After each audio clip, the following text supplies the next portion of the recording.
Does Ivan go over? Who's Ivan? Ivan on tech. I said yes to crypto is waiting for us. Ivan's stream must be done. I almost pulled that cast, and I should have. Yes to crypto, is once again like consistently trying to get something accomplished, and in this case, it is tagging Ivan on tech on Farcaster every day. Right. Yeah. Or every stream, whatever you post to try and get them to come over, which I love. So we've got a pretty, chill show today. No guest, but we've got, a lot of stuff to talk about. Surprisingly, since some people are not talking at all. So that's what we're going to talk about, is the not talking. Plus, people are still building things. Amazingly, even though Farcaster's dead, it's weird. It's almost it's almost as if it's not. So anyway, if you're over on Twitter, give this a retweet. If you are watching in any place else, go cast about it. Jump in our mini app and share that you're watching. And we will be back. Let me just make a note on that. Yeah, I should be numbering it. Yeah, you should, because I don't know how many times you've done it, but I've been seeing it a lot. So I'd love to see the numbering. So we'll be back on the other side of this outdated 40 seconds. Welcome to GM Farcaster, bringing you everything from breaking news to spicy memes to the deep lore shaping this vibrant digital community. More than just a show, GM Farcaster is your digital third space where the community connects, the stories unfold, and the culture thrives. Whether you're a daily caster or just dropping by, we've got the latest buzz to keep you plugged in. So grab your coffee and let's dive in with your hosts, NounishProf and Adrienne, for another episode of GM Farcaster.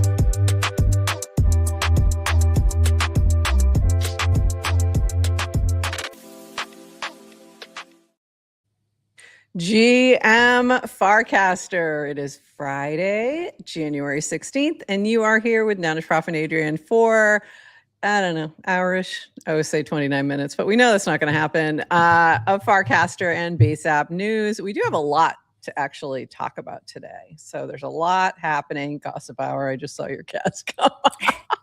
I'm leaning into it. I established on Wednesday I hate gossip, but then I figured might as well lean into it because everybody else loves it. Maybe it'll get people to show up. So I told everyone Gossip Hour is live. Okay, and I am going to hold on. I got to retweet the one that's running on mine, and I am going to use that same approach, and let's see what happens. Let's see if this is what does it. We may have to just say GM Gossip Hour. Maybe that's our next play if things go awry. Just kidding. Okay, hold on. Let's see how this goes. Gossip Hour is now live. Let's see what happens, because we're not streaming to our really big accounts today. We have a couple that we stream to when they are when we have interviews with certain people that are either Clanker related or when we're doing a Clankcaster spotlight. So when we're on our smaller channels, we need a little bit of help with the reach. So let's see what happens. All right. Ooh, yes. Far coding, vibe coding with Farcaster Social Graph. I like that name. That's a good idea. And GM Aqueous. All right. Let's dive in. We do have a few things to chat about. And let's start here. Keep calm and carry on. So one of the biggest things I've noticed in the past 3 days is that nobody's commented on all the speculation. And by nobody, I mean the people who actually know stuff. So that says to me that we're not going to hear anything for a while, and we just need to chill out and carry on, because we don't know anything about what's really happening. All we know is a bunch of speculation. So I think you said when we were in our chat, like, we just have to keep calm and carry on. And I went, oh, BRB.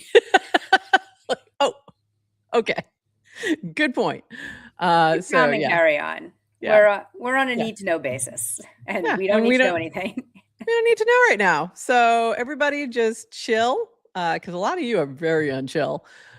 So it's time to chill. And yet also it's funny to see people react on the timeline. So Absolutely. I know we're telling you all to calm down, but maybe not all of you. Some of you are pretty amusing. Oxen and DeWoofy are still allowed to cast. Everyone else, calm down. Yeah. And on that point, hold on, let me find that one. I'll jump ahead a little bit. We should buy Farcaster. Classic. Doofy, why don't you do some, I think it's a great idea. Do some due diligence, come back with a number. I'm guessing that number is somewhere in the over $1 billion. And what is we're the going on treasury? pure valuation. What's the purple treasury right now? Not $1 billion. Definitely not $1 billion. I think it's somewhere in the ballpark of 9-ish ETH. Yeah, not enough. So you're gonna have to work on that. So get working on that. We don't know.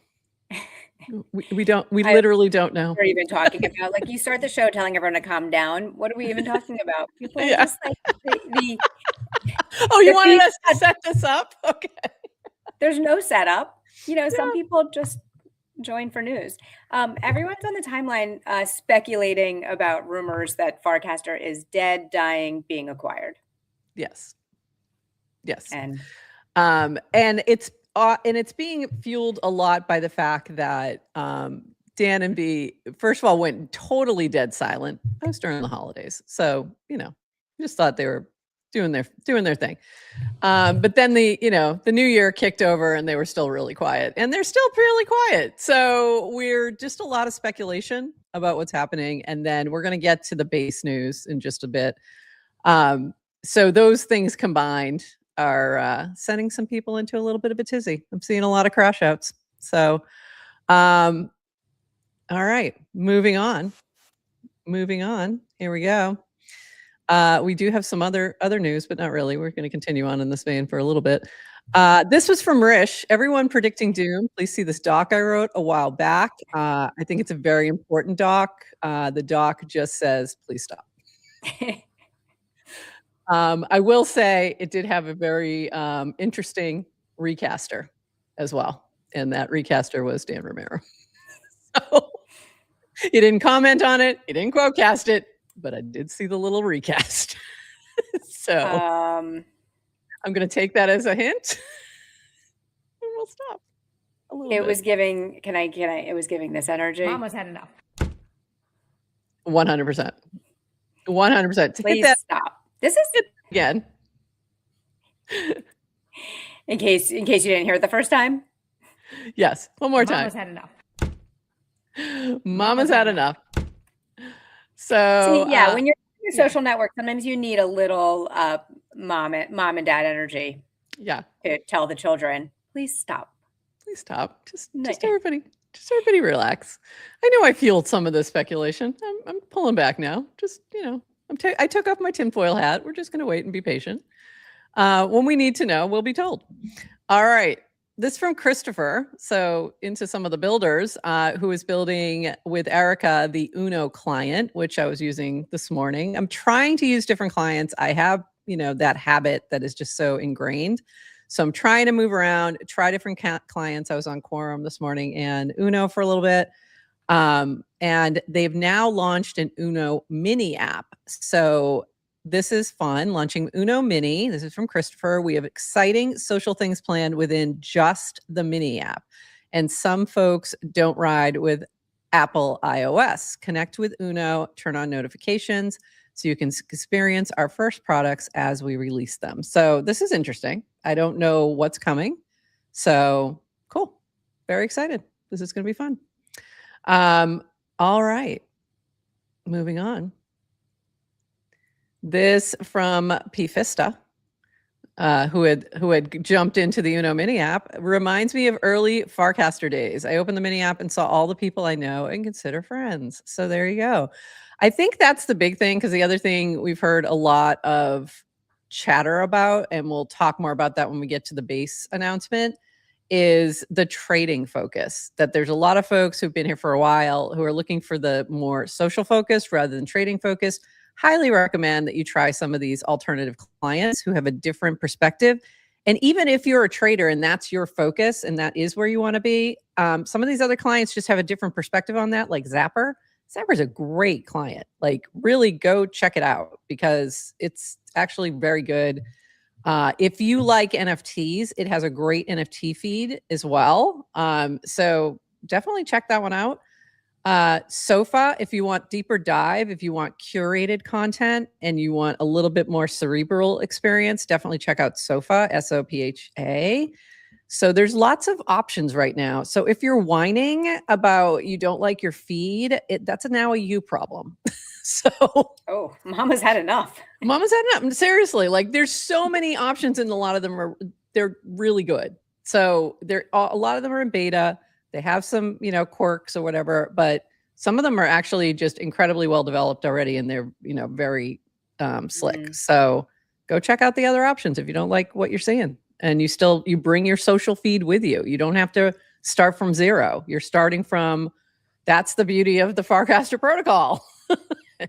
Sufficiently decentralized protocols is that you're taking your social graph with you, so you're not starting from zero. So please go check out the other things. They're pretty cool. All right. And this from Trizame. If Farcaster is becoming a wallet trading app, then make Farcaster great again. Bring back the trending tab, bring back the price alerts. We need discovery, context, and signals, not trading in the dark. And honestly, I just saw trending feed and immediately grabbed this cast.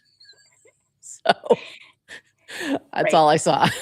I just was completely blinded by the words trending feed, trending tab. So that's one of the things that Sofa has, by the way. So I'd actually let her know, or them know. I'm saying her because of the PFP, but it could be a dude. Let them know that Sofa has a trending tab, and I've been using that as we pull links over the course of a couple days, and then I always like to go into the trending tabs, what I used to do, and just make sure I didn't miss anything.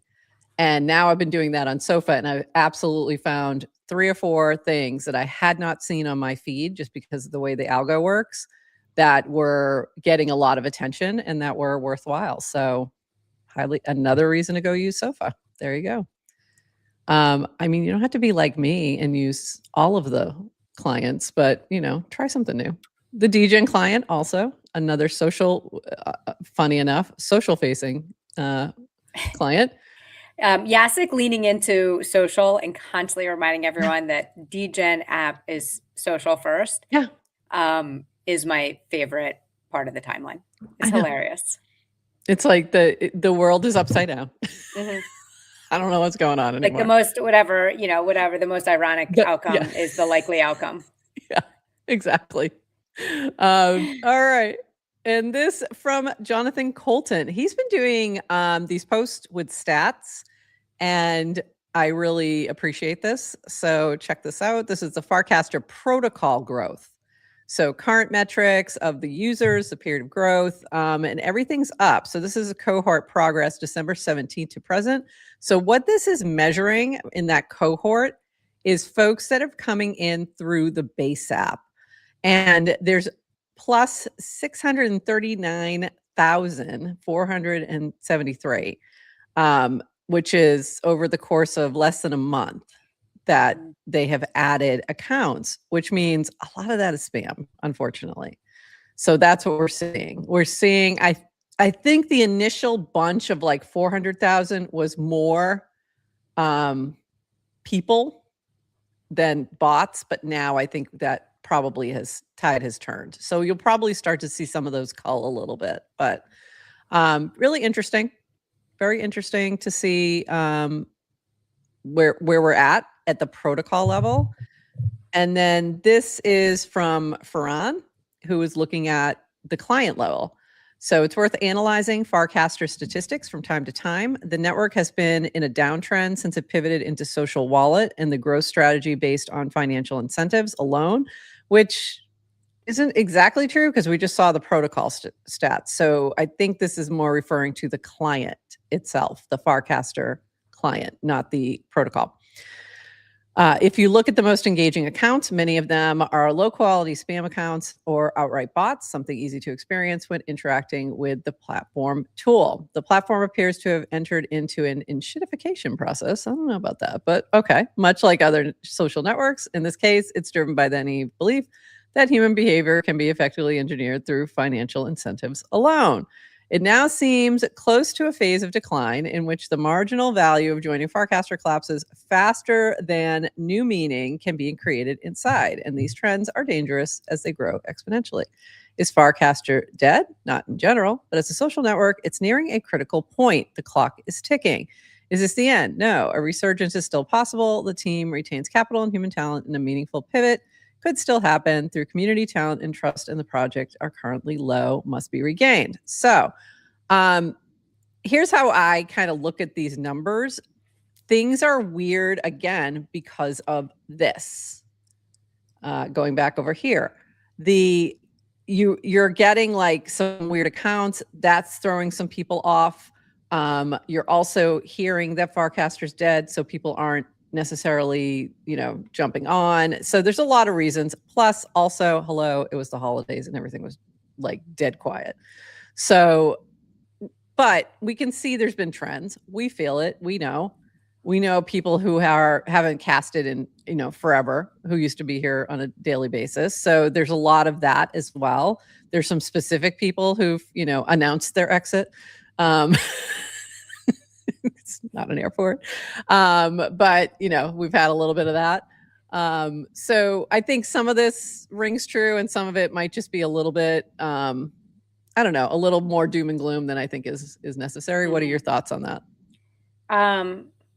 Yeah, and I just don't think it's fair to say we're in an enshittification era because enshittification really has to happen once you've gotten to scaling, reached product market fit, True. and actually, so I think it's still Farcaster hadn't found product market fit in the way Silicon Valley canon defines product market fit. Good point. If you want to call the market me and you and 37 of our friends, I think we found it. But it's not what they were 37 of us are very happy with the PMF. Yes. The market of 37 of us found a product that fit, we would pay for. I mean, they've released Farcaster Pro within minutes. I gave them $120. Anyway, so, but and I think it's also a lot of this is driven by when you have really good builders building cool things that people want to use. They come back day after day. So you have moments where there's a new mini app that kind of takes off and everyone's diving on it. And then you see that activity happening. Those, it waxes and wanes.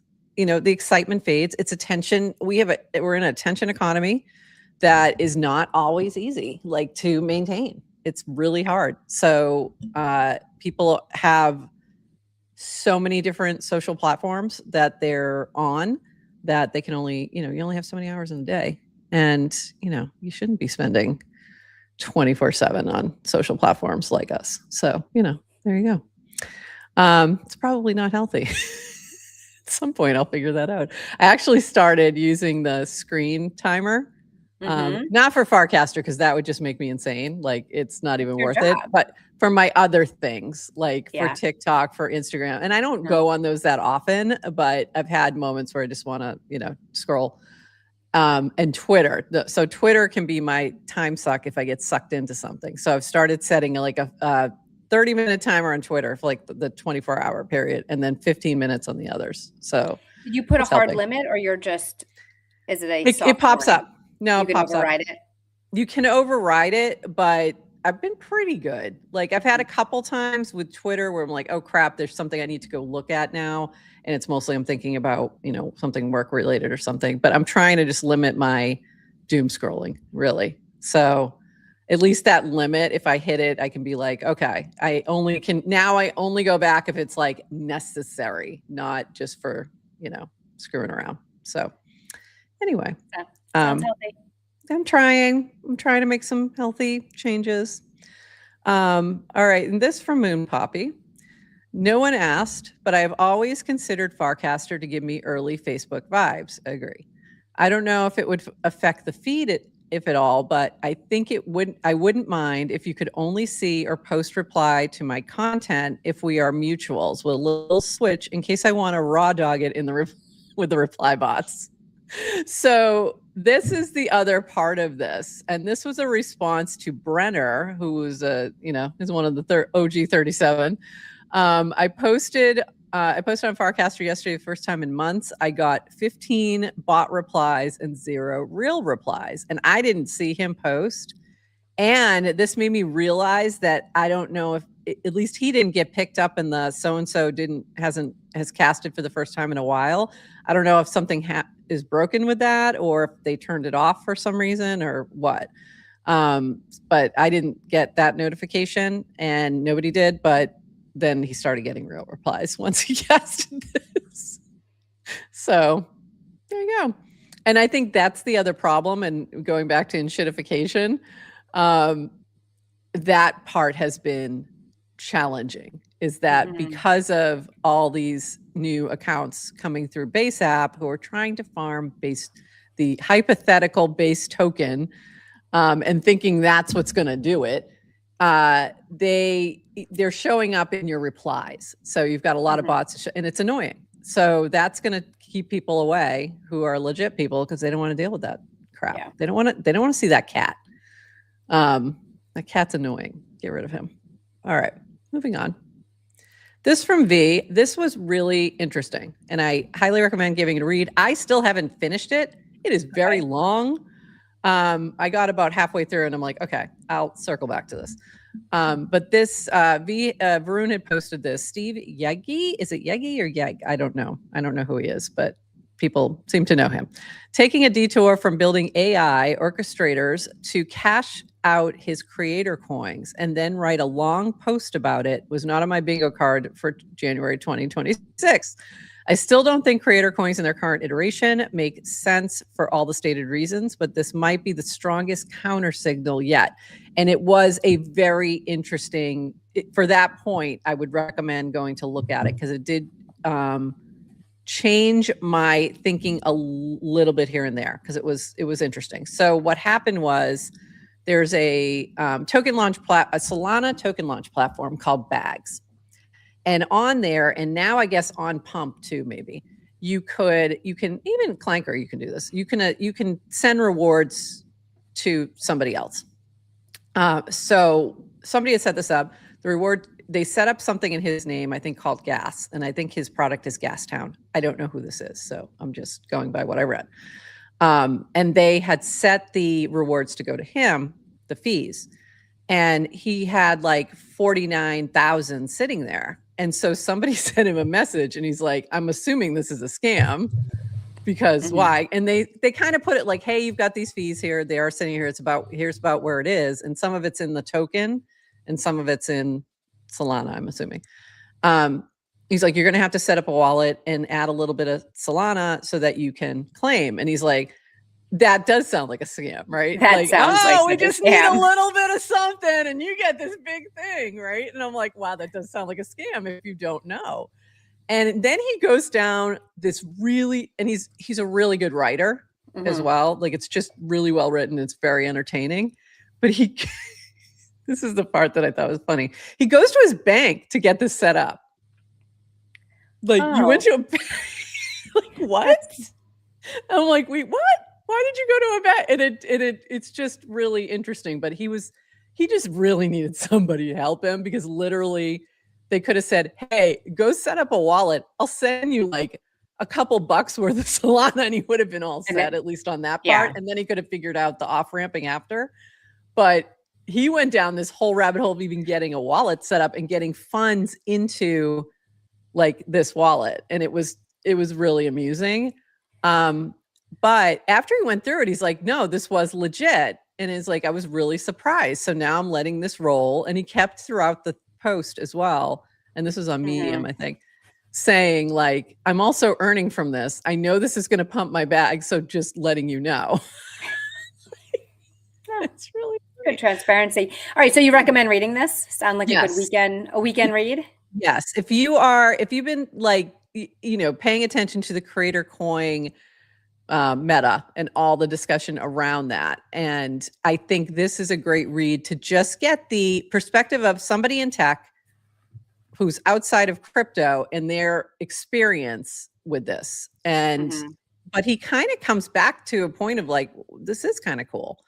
This isn't a bad thing, so he was, but it was like, it also helped you kind of look and go, oh, okay, I see where we need to fix some of this process as well. But it was really interesting. So go check it out. I think it was great. And recommend it. It was and it's also just very well written. So it's an enjoyable read. Moving on to Twitter news, because Nikita has become the main character of our lives. I don't know how that happened, but here we are on a show about Farcaster where apparently we talk about Twitter now. So this happened the other day. And let me just pull this up a little bigger. We are revised. This is from Nikita Beer over on Twitter, who's the Twitter product lead, whatever, head of product. I don't know what his exact title is. Head of product. We are revising our developer API policies. We will no longer allow apps that reward users for posting on X, aka InfoFi. We're going to talk about that in a minute. This has led to a tremendous amount of AI slop, reply spam on the platform. We have revoked API access from these apps, so your X experience should start improving soon once the bots realize they're not getting paid anymore. If your developer account was terminated, please reach out. This part made me really laugh. Please reach out and we will assist in transitioning your business to Threads and Blue Sky. Please. I kind of love that he's like, also, let's go kill our competitors with these bots. We'd love to help you with that. We'll help you get it set up. I just thought that was really funny. And then what happened was this. So and this is why I'm wearing this. There's that. There was a whole platform called Cato, which we didn't really talk about much over here because it didn't apply on Farcaster, but it was a way to get paid for yapping on Twitter. So of course, show me the incentive, I'll show you the outcome, and here's the outcome. So this is I think it's the Cato token or the app token or whatever it is. It's their related token. And what happened after Nikita turned off their access is this. And there's a couple others too. I forget what they're called. I forget their names, but there's one of them. So they all disappeared immediately upon this announcement. Everything crashed in terms of the token prices that were attached to this, and or they just went offline completely. So if you had any funds over there in Cato or whatever those related coins are, you might want to try and pull them quick, or at least investigate what's happening. It probably is too late to get anything meaningful now, but you should go check that out. So this was interesting. So Nikki Sapp had commented, Nikita kills InfoFi, sending multiple projects to the heap. On one hand, it's probably a net positive for humanity that this meta is dying. Agree. The slop was unbearable. On the other hand, it shows how quickly entire verticals can be destroyed by a single centralized counterparty. And this from Sahil from Cura and OpenRank, not Sahil, the one we don't like. This is the good Sahil. The good Sahil had this to say: this was the reason I decided to build here versus Twitter. Sadly, the value prop of an open social graph becomes obvious only when the platform risk plays out. Silver lining is less performance and farming slop on Twitter. And then this from Kenny: extremely tough day for everyone on Twitter who was quoting Vitalik and telling him that decentralization doesn't matter anymore. So there was a couple, things that came out of this. And then this from Chaskin. Side note, InfoFi was coined by Vitalik.eth from prediction markets to info finance. Something he had written on his blog. But the term got co-opted in a way that looks nothing like what V described, using finance to align incentives around delivering valuable information is still underexplored. So prediction markets are InfoFi. What X killed is SlopFi or ScamFi. I saw that term as well. So it wasn't about that. And then this from Dan, who was upset. His own comment, leading white space trim fail. But I thought that was funny as well. He's feeling for him. And this I thought was an interesting comment down below. The gold is really in the replies. 0x Casso said, ask him to ask Elon to get acquired, bro. Trust me. And DWR's answer was, LOL, no. And that's literally been the only comment regarding acquisition that we have had from Dan Romero. I missed that comment. That's so funny. Literally, it sounds like Farcaster sometimes just feels like just a weird extended family, and everyone's a child, and Dan is the dad. Why am I? LOL, no. Hey, Dad, can you ask him and Elon's the uncle or something? It's just I was asked Nikita to ask Elon. Elon to acquire you. Trust me, bro. LOL, no. I just thought that was hilarious. Samantha also had a great reply to that cast. I mean, Dan is very good when he leans into memes. He is. I like Memetic Dan. I do like Memetic Dan also. And he's he's doing a manifestation candle for Nikita, but Nikki Sapp said the candle wasn't necessary for this particular incantation, and Samantha said yes it is. And if you don't know who Samantha is, she is Farcaster's candle person. She's the candle woman. She has Humankind candles, amazing candles. Go check them out. So that was really funny, and Nikita's been going through it, and it's mostly our fault. It's mostly crypto Twitter's fault. But it's been interesting to watch it play out, because you've got this one thing of yes, we should get rid of the slop. Nobody wants that. Nobody's like, yes, please give me more bot repliers. Please give me more cats saying meow to every single thing I cast. No, nobody wants that. But also if you're building something legit and you're building it on their APIs, this is another reminder that can be pulled at any time. So there you go. Also think about what you're building, and generally if you're building something that benefits humanity that someone wants to pay for, you'll find a way to do that. And if you're building something that is net extractive, maybe don't do it. Please stop. Please stop building stop farms. As we mentioned, take Rish's advice and please stop. Please stop.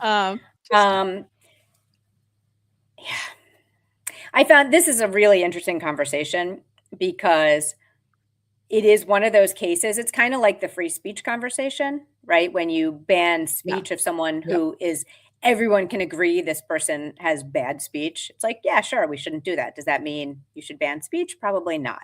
Right. So it's kind of like the free speech defenders. You need to defend all speech, all free speech. So my stance on this is I don't want bots replying to me, but I don't like the idea that any one person, can ban your ability to build. By the way, Twitter's allowed to do whatever they want, private company. I don't care, but this is why I like the Farcaster approach. So 100%. I mean, imagine if there were multiple clients on Farcaster, they could keep taking these slop farms money, and then they can just censor it at the client level. And then it's a win-win. Twitter gets money and users don't have to see that. Right. And by the way, and if it doesn't work out that the slop farms realize they're not getting any reach, maybe they'll stop doing it. So otherwise, it's just kind of a whack-a-mole. And I think with something like Cato, where they're farming what they call the apps. So the more you talk, the more you earn to this token, the token gets attention. So that was the, sort of idea there. With something like what we're seeing now on Farcaster and Base App with the replies, what's happening there is a whole bunch of like just the thinking there is, oh, I'm farming this future hypothetical base token. So that's harder to message that this isn't going to work because we don't know if that is even coming, when that is coming. So this could, be a whack-a-mole problem for a while. But they need to figure out a little more systematic way to label them, or you know what I mean, like to be able to make sure they have that 0 spam label or whatever, some way to cull it at the sign up level, you know what I mean, to just make sure it's not pushing other legit people off the platform because they don't want to see that. So that's the risk there.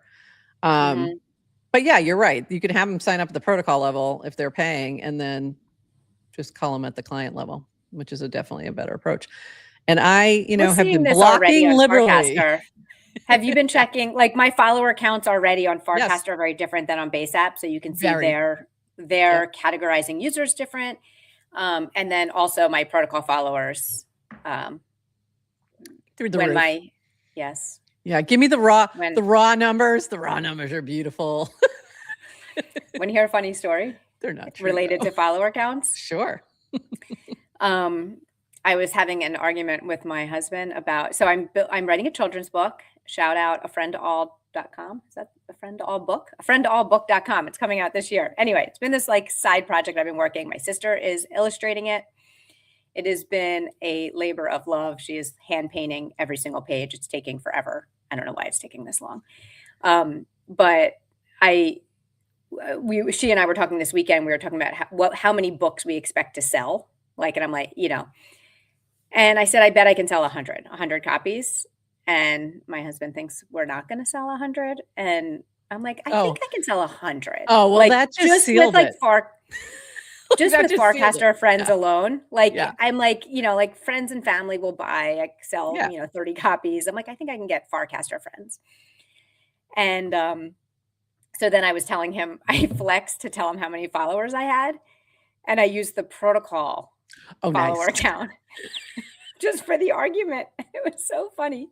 He's like, I thought you said you had 60,000. I'm like, no, those are real followers. But for this argument, I need to make myself look better. So it's good to have different numbers. We need a prediction market on the number. I agree. I agree. Yes, to crypto. Prediction market on the number. Little bet with your husband. And I don't know if you pulled this. Limes and by the way, it's not Limes anymore. Limes.eth is now Dylan B. Like, don't do this. Stop changing your names.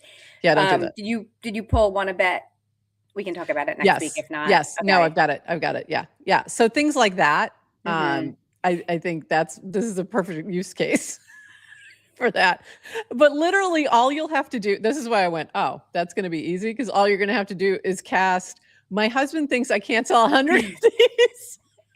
I love you guys.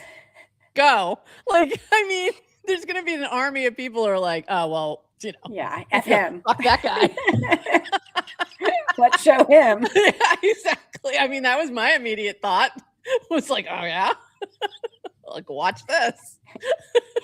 This is what Farcaster. These crypto space people are so sick. All you people just have to prove, like, have this weird DNA that you just gotta prove people wrong at all times.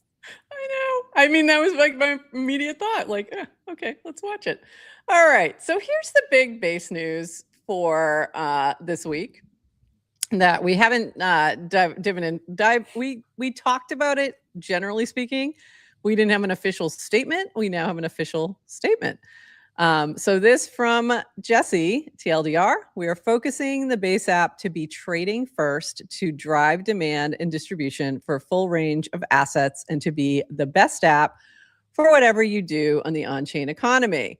Let me move this out. Hold on so you can see the whole thing. All right. I am going to read this whole thing so that we have it in the audio for folks who aren't watching the video and can't like pause and watch it. So since announcing the Base app in July, hundreds of thousands of you have used the app to create, trade, save, spend, and build. Seeing the adoption has been incredible. We've also heard clear feedback about what's landing and isn't. 3 themes stand out. 1, the app felt overly focused on social. That's not No, that's incorrect, but okay. It came across as Hold your too commentary, close. Prof. I am not going to be able to. Okay. It came across as too close to Web 2 and didn't show support for the full breadth of assets that people want to trade. Everyone wants more high quality assets. In general, there is a desire to engage with and trade high quality assets. This is the most important opportunity as we bring capital markets on chain. And 3, the feed needs to surface everything. Having a feed of what's happening on chain is a good idea, but it needs to surface apps, stocks, predictions, social tokens, and more. In a world where everything is tokenized and tradable, the single most valuable thing we can do is drive demand and distribution to everyone. That's exactly what the Base App is going to do. We're going to make the Base App the best place to trade and use every asset. Concretely, this means we're going to build for trading first. Having trading as our primary focus will help us bring demand and capital for all rapidly growing asset classes in the economy. 2, we're going to bring more high quality assets on chain. To best serve the trading use case, we're going to make a broader range of assets available. 3, we're going to lean into a finance first UX. We believe it makes more sense to layer social features on top of finance than the other way around. This means we'll continue to experiment with features like copy trading, feed trading, and leaderboards. This is going to be hugely additive to the base economy because it's going to drive more capital and users to every asset and app. Base App will be the best self-custodial wallet to trade and use every asset, globally accessible with fast, simple onboarding for everyone, everywhere. Base Chain will continue to be the best chain to build anything, now supercharged with even more distribution. We're building this together in the open, and seeing how people use the app keeps teaching us what matters most. Thank you for the continued feedback. So I just take issue with this first thing. The app felt overly focused on social. Like, no, it felt overly focused on creator coins. That is a different thing. And yeah. That's what I take issue with in that statement. I don't believe that's the correct framing.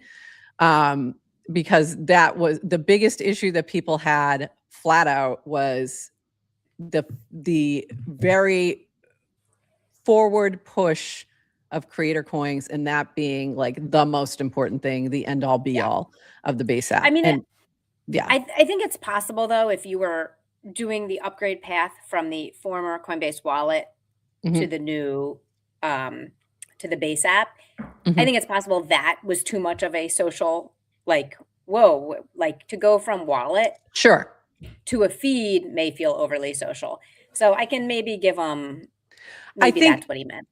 Well, or if that's your first, when you first log in, that's the first thing you see. Yeah, it could have been maybe flipped a little bit so that it's a little different.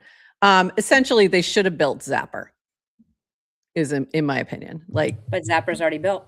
Don't need to. But that's what I'm like. Yeah. I mean, like that would have been, that direction would have been a better fit for their existing wallet. So I get what he's saying. I just don't think he said it. I don't think it was the exact way in which that was all going down. You know what I mean? It wasn't about social first. It was about creator coin and social, that push first, like having that be the priority, which we said from day one was a bad idea. On the other hand, so yesterday, we had done a session on Wednesday for CreatorFi with Rachel W. She has a cohort of folks who are learning how to bring their creator focus on chain or improve what they're doing. 3-day little intensive workshop, and we were able to jump in and do a session there. And then we were doing a little giveaway, and Rachel wanted us to go through and judge some videos. So those videos were on Zora. So I hadn't used Zora in a little while, and it's really actually very nice. I mean, in terms of what it is, they have a lot of cool features. So this is more of like, shout out Debbie Benz and Jacob. I mean, in terms of like the way that app is developing and its look and feel, it is very nice. Whether or not you think, creator coins are going to be the end all be all, I do not. in terms of what they have built, it is a really well-designed app. So I liked that, just that double click, you get a nice little, hey, you just bought this, or, this little flash pop up. It was kind of cool. So it was, so I think that is still a worthy experiment, and then tie that back to that post that V shared. When you put those two things together, you can kind of see there's a possibility there. It just can't be, it's not going to be today, and it can't, the push of putting it into the Base app and just never made a whole lot of sense. It made sense for Zora. It never really made sense to me for Base, for that to be the primary focus. So I'm glad to see the shift, because there's a lot of builders out there who felt left behind. Pods is a great example of that. Like, he was creating, those were literal content coins. Like literally, they just were in NFT form, and he did not get the support that he felt they should. When that was the push they were doing, it felt very one-sided. So I think this is a good reset. I don't know what it means, in terms of what it will look like on the other side. But based on all the other things that were announced at Coinbase system update, I think that was, it makes sense. The other thing that I've always had a problem with, and I will continue to call this out, is they should have made the Base app the place to get the news first about anything that's going on in Base. And they keep putting it on Twitter. Not saying you don't put it on Twitter, but you make the alpha, like make the Base app the place where you get the to have notifications on in the Base app for yes. your account.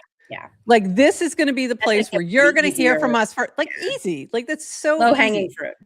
Yeah. Just and do that. It just boggles my mind. Like if Brian is posting something, especially Brian, especially Jesse, like the big accounts, if you're posting something, the first place you should be posting is the Base app. Wait a couple hours, then post it over on Twitter to get the larger reach. But don't or post a link from the Base app to Twitter. You want to read this? Go over there.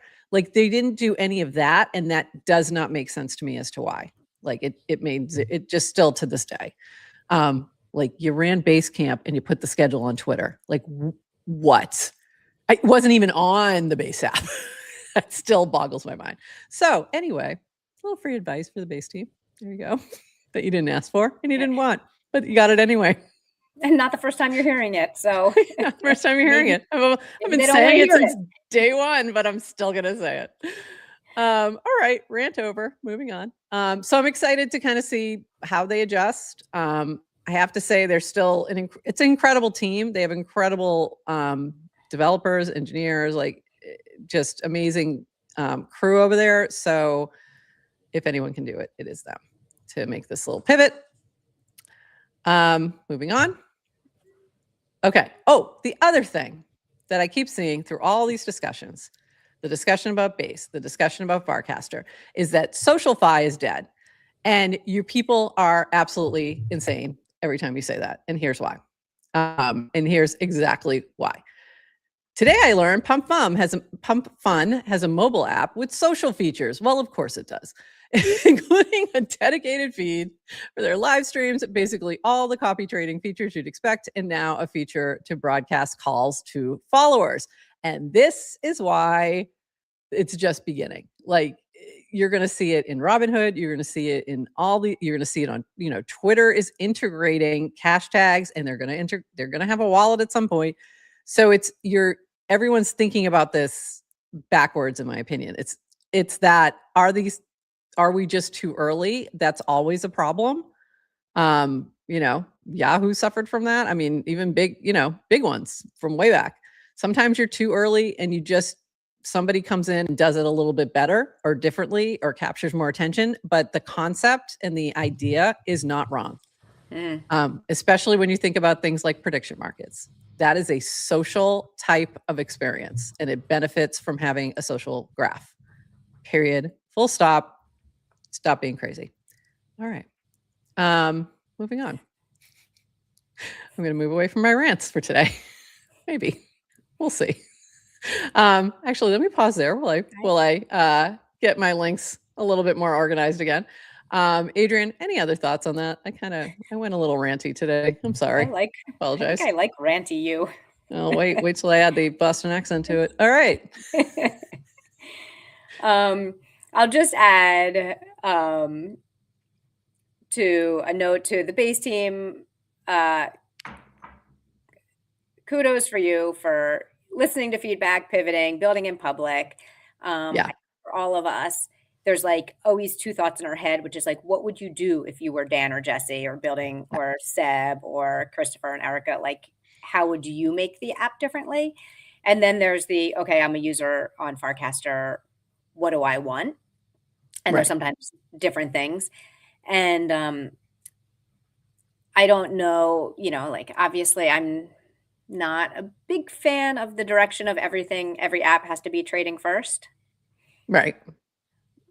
But I am a big fan of the idea that there can be multiple teams and clients solving different problems and a portable social graph. Because like I was thinking back to when you were bringing up Rachel's social, her creator cohort. Yeah.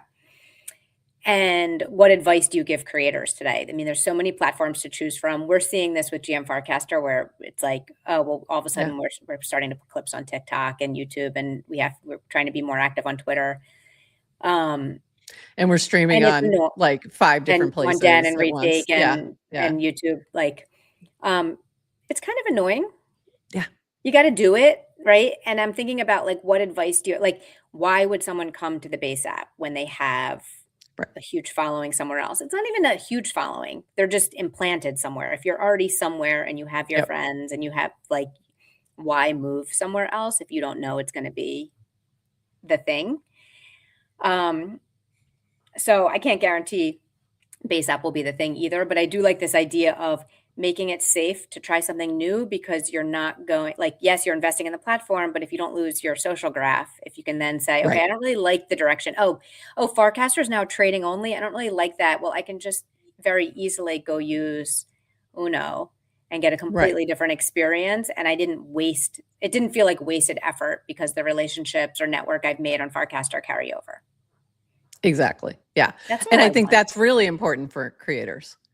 Very important that if something shuts down, you can move over to something else. Or if you don't like the way this looks, this feed, this feels, you can move to something else that is a better fit. And I already see it. Like we started using TikTok. Like I see people, I see Jesse and I see DeWoofy, and I'm seeing like there's people you start. I see so you start recognizing people, so you can kind of rebuild your graph if you want. Yeah, but it takes way longer. Yeah, it's a pain in the butt. It's much easier to have that like just be like built in warm start. Yeah, instead of starting from zero. It's a big difference.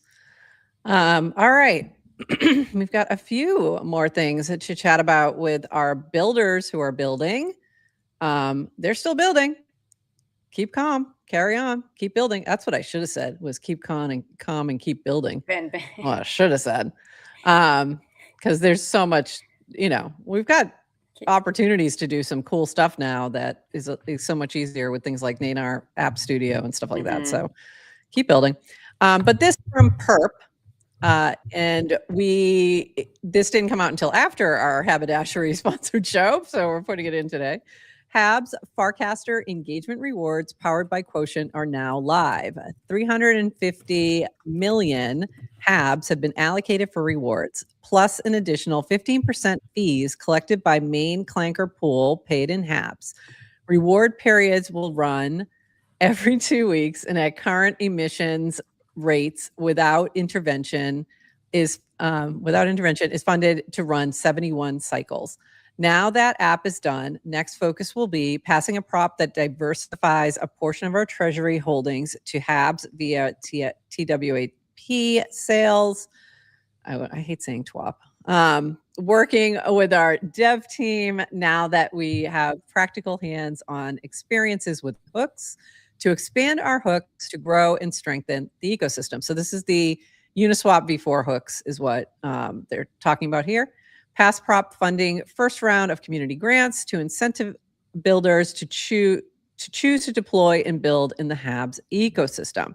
So look for this. This is going to be coming soon. There'll be a new proposal going up to DGen DAO. So if you are a holder of Haberdashery tokens or DGen DAO tokens, the OG ones, you will be able to vote on those proposals coming soon. But also you may be getting some rewards for integrating with Habs, say TWAP. That also sounds weird, but yes, it's probably better than TWAP. That is better than TWAP. TWAP. I feel like that sounds like a hip hop artist name. Good hip hop artist name. TWAP. Yeah, TWAP and TI. So this is cool to see. Go check out Haberdashery in the DGen DAO channel if you want to learn more. Yeah, so very cool. And we will be talking more about that on Wednesday, I am sure. This from our friends over at Bracky. So this was supposed to happen yesterday. It got pushed back.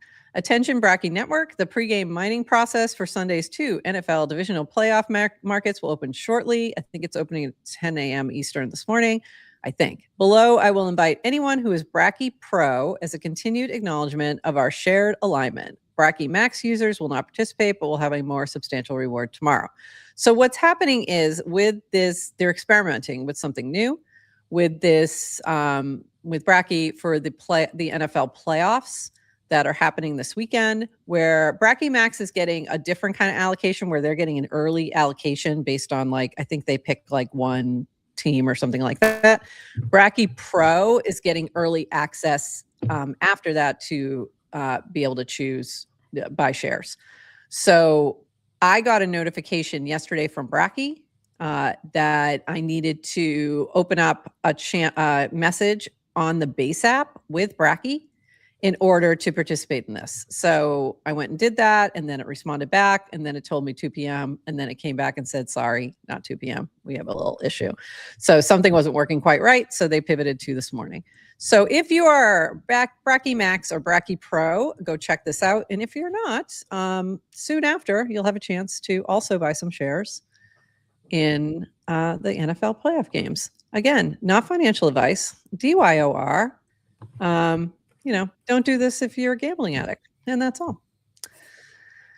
Moving on. This from Debbie. Speaking of gambling, hi, Debbie.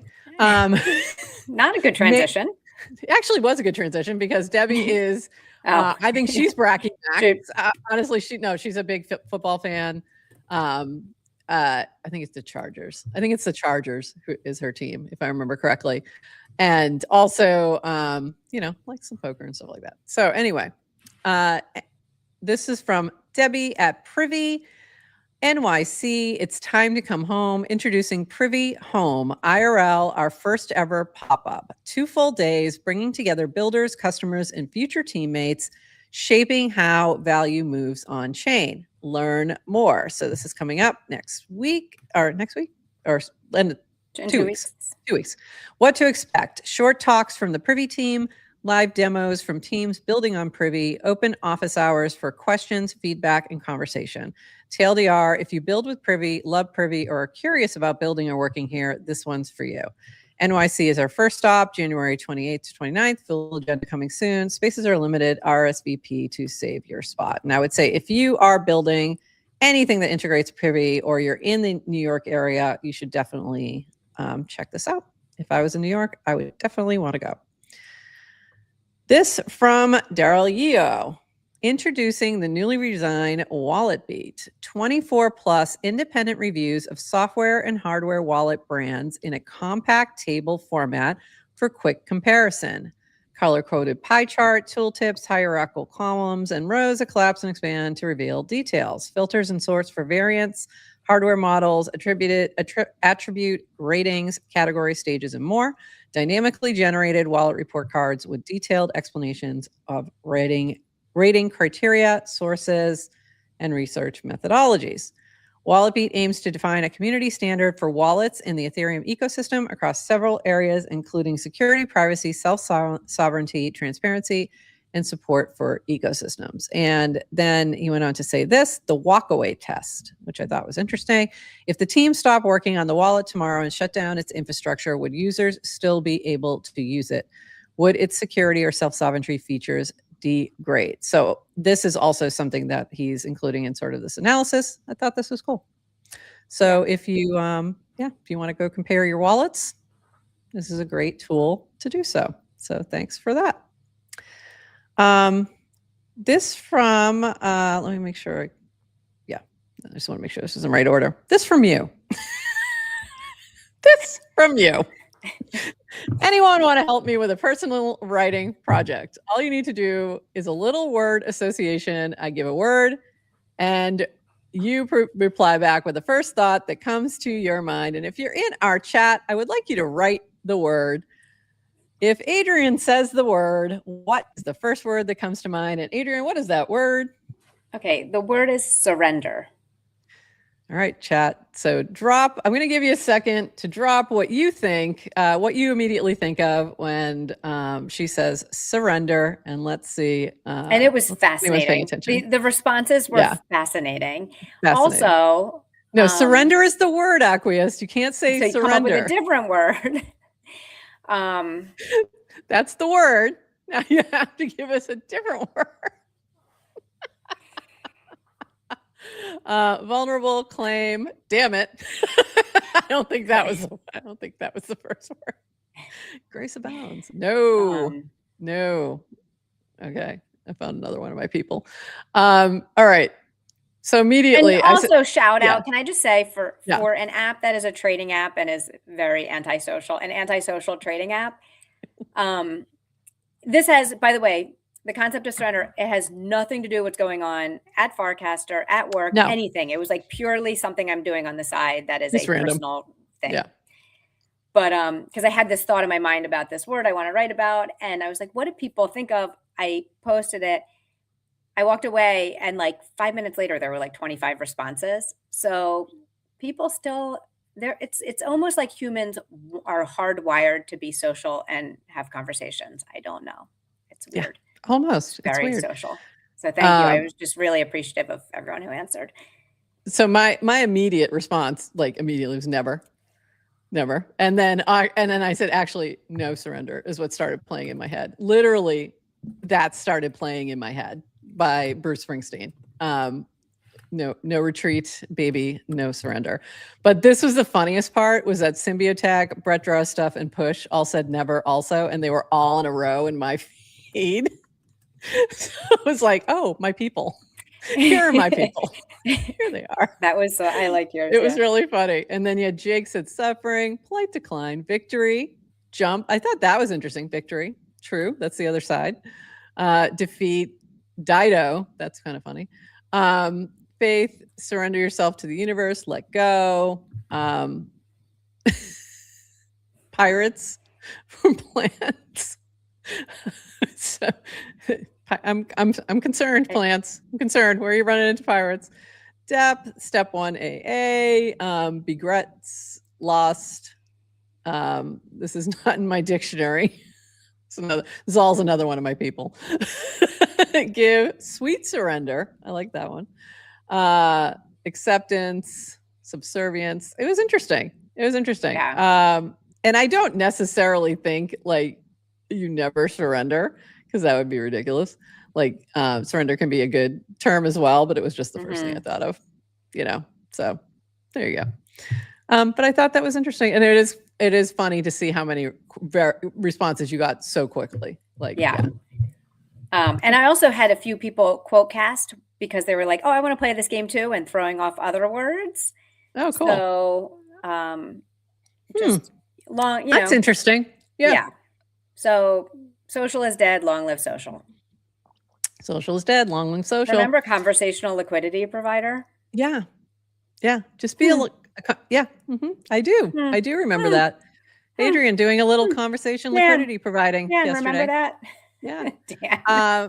And then this. So actually, let me go to this first to explain your cast. Thank you. This was from Dylan B. Introducing WannaBet, a P2P social betting mini app. And there's a few of these mini apps that have popped up that are similar, but this is, but not with like this really cute dog.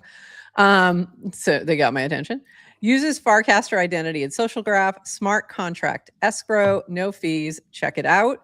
So you can set up a little bet, like just a very, low stakes, whatever, create a bet, opponent accepts, judge settles it. I think that's interesting. So you pick a judge who will determine who won the bet. So you need to pick, but you get to pick them, which is kind of cool.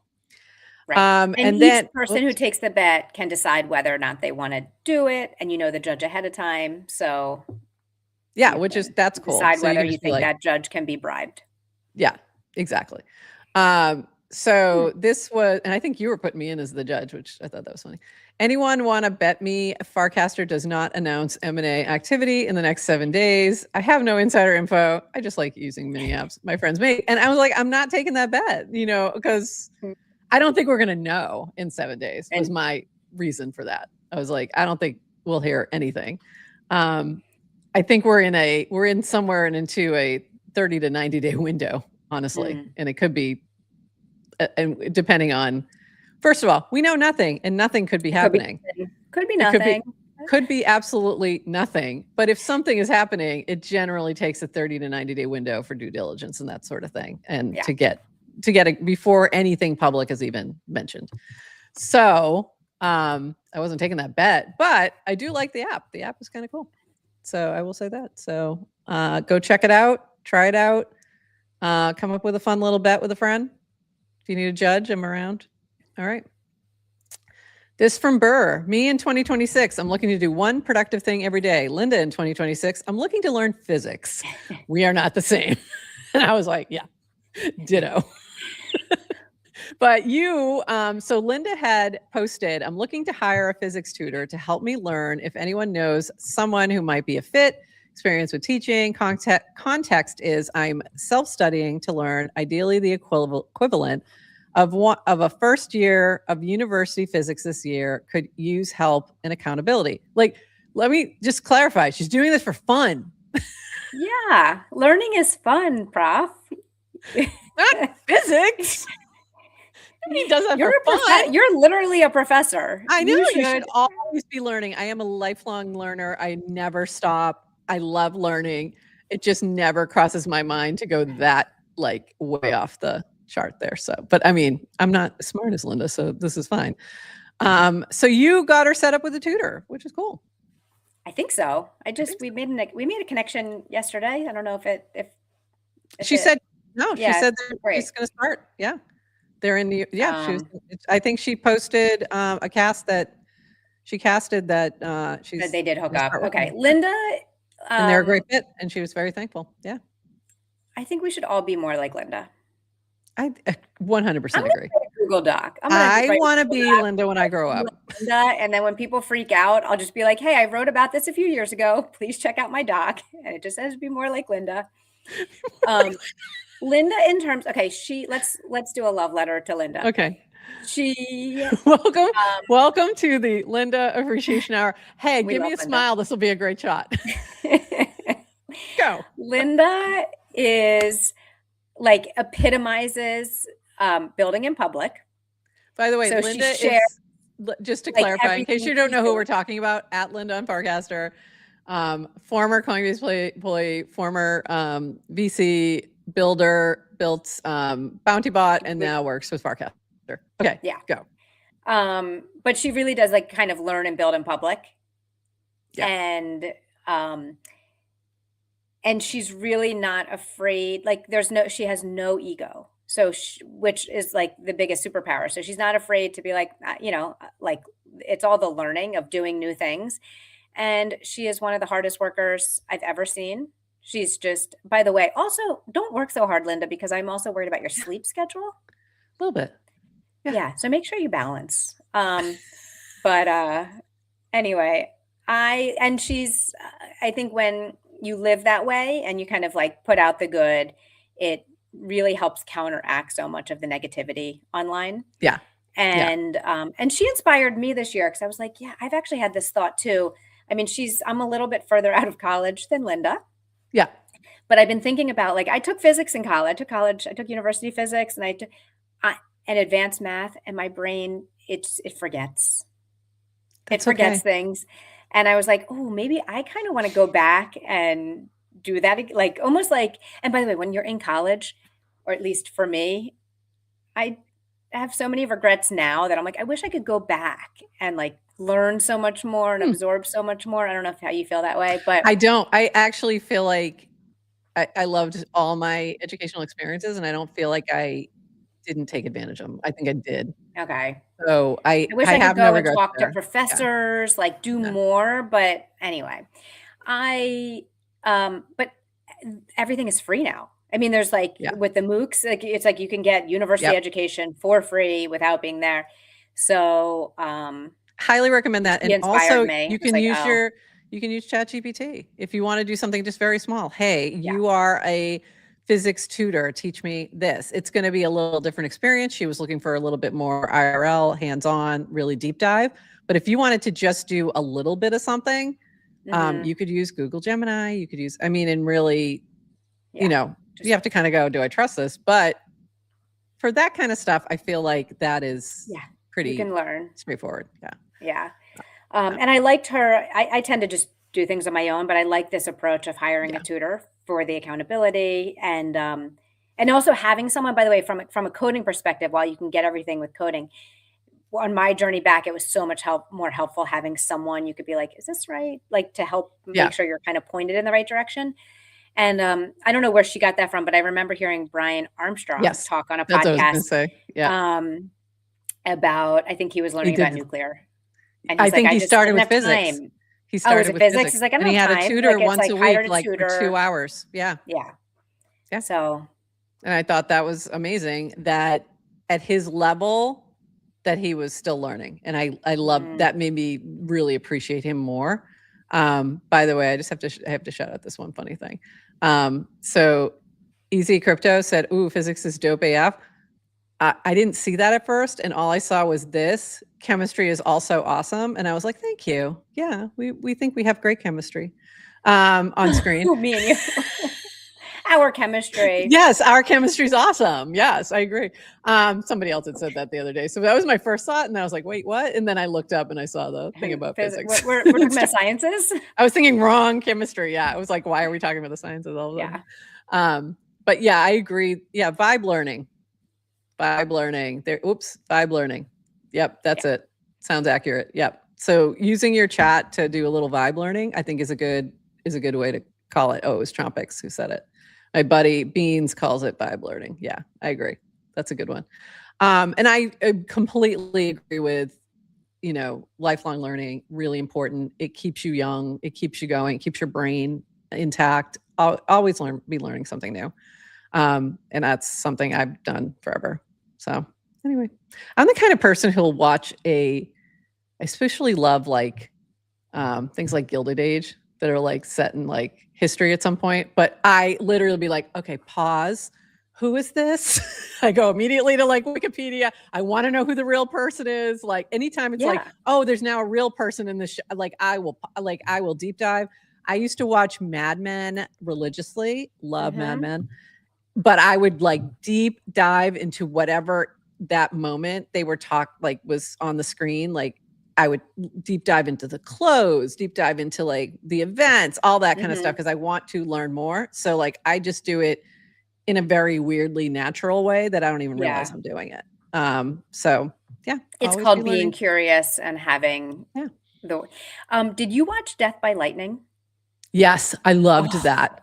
so good. Loved it. Yeah. That's a great example. Um, Yeah, if you haven't watched it, go watch it because I literally knew nothing about, and I was like, oh, wow, yeah, I don't know anything about this guy. no one knows. About And he was McKinley and his assassin. So President Garfield. Garfield, sorry, Garfield. Garfield, Yeah. wrong one. Garfield.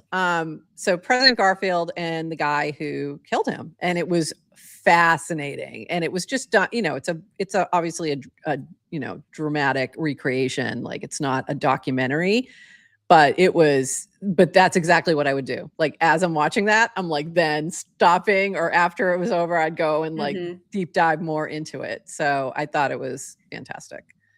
And but it's that's a starring great Tom Wambach Yeah, it was so from good. Succession. He was so good. So good. It was so good. Like it was just really so well done, and it's so interesting. So love it. Yes. Historical fiction is good too. Yes. Love historical fiction. I love any of that. Let's do some It's book just recommendations. Drop your favorite I'm historical still in the fiction. middle of 1929. I just got through The Crash. I spent some Mhm. time reading the past couple days. I just got through The Crash, so people are, You read on a jumping out Kindle? windows. No, I'm reading an actual hard copy book this time. Okay. Can I give you My for mom's anyone a who's big reading into the Kindle. 1929, Yeah. reading on a Kindle? I think I don't, maybe I already said this to you when we last talked about I it, don't know. but I don't think I so. was reading it and really enjoying it. And I was like 40% of the way into the book. And I was like, wow, this is a long MFR book. And then I was on the and then I got to the epilogue, or like, because the half the book is notes and footnotes. And Ooh, so I didn't realize that. here I am reading it. I'm like, wow. I'm like, this book is called 1929. I'm in 1933 and I'm only 40% of the way in. When does it end? It ends. Okay. So I did skip ahead to the photos at one point. Because I'm like, I wanted to see all the people and like just get them in my head. I'm a very my brain works very visually. So I liked having some of the people's faces in my head. But it's a great book. So if you haven't, I would highly recommend that. It's all about 1929, the stock market crash, but it's written in a way that feels like historical fiction, honestly. It's written it feels like fiction, but it's not. But the way in which it's written is just very easy to digest. So highly recommend it. Go check it out. All right, moving on. We got a couple more things, just a couple. Actually, I need to shift gears. I just realized. We have two more things, but they require audio. Why? Two more things. Two more quick things. Okay. Hold on. Apologies to everyone who was sticking around for the news and we went on a complete detour about books and historical fiction. We did. I just need to share by tab so I can get the sound on these two things very quickly. I have no idea what you're closing with. This. So hold on. I got to stop. I just wanted to, I'm not going to show the whole thing, but I want to show a little bit of this. This is we do clips with Push. Does our clips for our Clancaster Spotlight. And this one, if you missed our chat with Toady Hawk the other day, this is a great way to get caught up with 3 minutes to learn everything about Betterment in 3 minutes. And this one is just hysterical. So I want to make sure I've got sound on. But I just I'll play just a little bit of it and then you can circle back. But there's a couple parts that are just absolutely stunning. What's up, everybody? I went on ChatGPT and it told me to come in high energy. So Toady, what is Betterment? I didn't know that it was going to be formal. Just give me 1 second, okay? A few moments later. All right. Okay. Yeah, we got to get my pink tie on. I just didn't know it was a formal Clanker Spotlight. Here we go. So Betterment is a mini app on Farcaster and the Base App, and it's all about so there's one other part that I really want you all getting to see creators if and I can get founders there. paid for their creativity and an interest. Is it It here? originally came from incubators like Blueprint, for example, who were taking in creators, teaching them how to use tokens and meme coins to get people to collect their content on Zora or other minting platforms. But if they don't know it's there, it's like if a tree falls in the woods and no one's around, they won't be incentivized to go and do the thing. So the idea for Betterment was like, what if you could create something fun that people would put into their calendar on these days at these times? I'm going to show up and I'm going to have some fun and I'm going to support a creator. Your content is valuable. We made an MVP. That was all. I just wanted to show that part. Your content Had a feeling is valuable. It was so funny. So I loved that. And it's just, his clips are so good. You'll see them over on TikTok, on YouTube, everywhere on Farcaster. But go check it out. Go watch the full one because it's just really amusing. And then one last thing. I don't know if you saw this. Oops, not that. Hold on. I don't know if you saw this, but I just posted this morning because people kept sending it to me, and I'll explain why in a moment. But and I'm only going to show this for a second. But did you happen to see this from the Jimmy Fallon show? Out at Amesbury, Amherst, Andover, Aquina, Arlington, Ashburnham, Ashby, Ashfield, Ashland, Athol, Attleboro, Auburn, Avon, Aya, Huntsville, Berry, Beckett, Bedford, Belchertown, Bellingham, Belmont, Berkeley, Berlin, Ernestson, Beverly, Billerica, Black, Blandford, Bolton, Boston, Bourne, Boxborough, Boxford, Boylston, Braintree, Brewster, Bridgewater, Brimfeld, Brockton, Brookfield, Brookline. All right. I won't torture you all with that for too long. Say torture again? Tacha? I won't torture you with it. So yeah, this was hilarious. It's literally the whole skit is just 3 guys from Boston saying every single city and town in Massachusetts. And it's hilarious. But there's one problem with that statement. Jimmy Fallon is not from Boston. He is a big Red Sox fan. He played somebody from Boston on SNL, but he's not from Boston. And I realized it so fully while watching this video because I'm like, oh, I can hear his accent just does not hit the way the other two does. And it's really funny. But there's a couple hilarious parts with Ben Affleck. Like he gets to Foxborough and he's like, what does he say? I forget what he says. Foxborough for your mother or something like that. It's just like something, just such a like Boston like stupid thing. And then he gets to Yarmouth. He's like, Yarmouth. When they get to the end. But it's hilarious. And there were some comments on the on this particular cast that I wanted to, oops, come on, go back. Why won't it go back? Hold on. There we go. That I had in here. And I wanted to say what I said, yeah, just a little love for my fellow massholes, by the way. Dan gave me a little like on this one. I thought he would. So my accent used to sound exactly like this, like very close. It's a little different because southeastern Massachusetts picks up a little bit of Providence, and Providence has a very different accent. Rhode Island folks have a little bit of tweak on that. So I can actually hear differences in Massachusetts accents. Like I can pick out, like I've been in Florida, heard somebody talking and go, are you from like near my area, like southeastern Matt? And they're like, yeah, I'm right from wherever. And it'd be like the next town over from where I grew up or something. So it's really kind of a weird thing. But we have like the amount of towns and cities in this place is insane. Like as you watch this go through, it's crazy. But there was a comment from Symbio. So I'm just going to say it. And this is Symbio's comment. Had it Habenja. So that's how I would say that. And you would have no idea what I just said. Had it Habenja. And Worcester. I got to say a little, I'll just throw a little Worcester out there. But that literally was my accent for a very long time. I went to college and I was like, I don't know what you're saying anymore.